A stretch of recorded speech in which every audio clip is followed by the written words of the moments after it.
The battlefield went quiet before the last scream finished, leaving the mouth.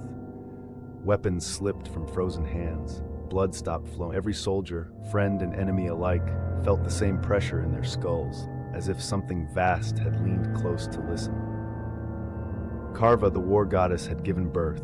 She descended in a storm of ash and sparks, towering above the field. Her armor was fused directly into her body, jagged plates grown from bone and blackened steel, cracked and glowing from within like cooling lava.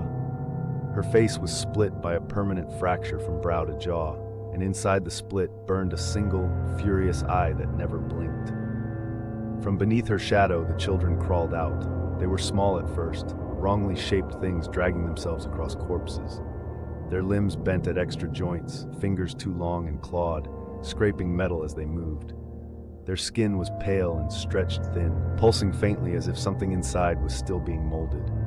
Their heads were oversized, skulls half-transparent, showing teeth forming and reforming endlessly. They learned quickly.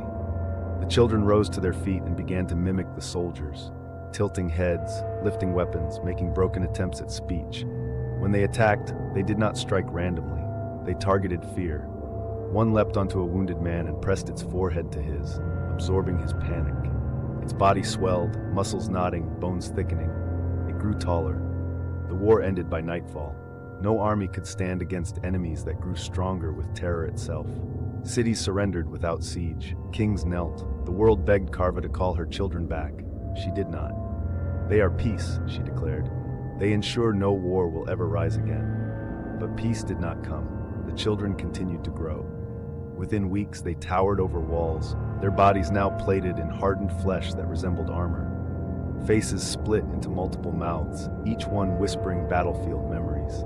Last words, final prayers, screams looping endlessly. Their eyes multiplied, scattered across their bodies, scanning for unrest. When arguments broke out, the children arrived. They did not kill. They stood close, too close, and let their presence press into minds. People felt every fear they had ever known at once. Knees buckled, hearts failed. Streets filled with silent bodies, untouched. The priests confronted Karva at last. They found her seated upon a mound of weapons, unmoving. Stone, her eye had gone dark. She had become a monument to victory.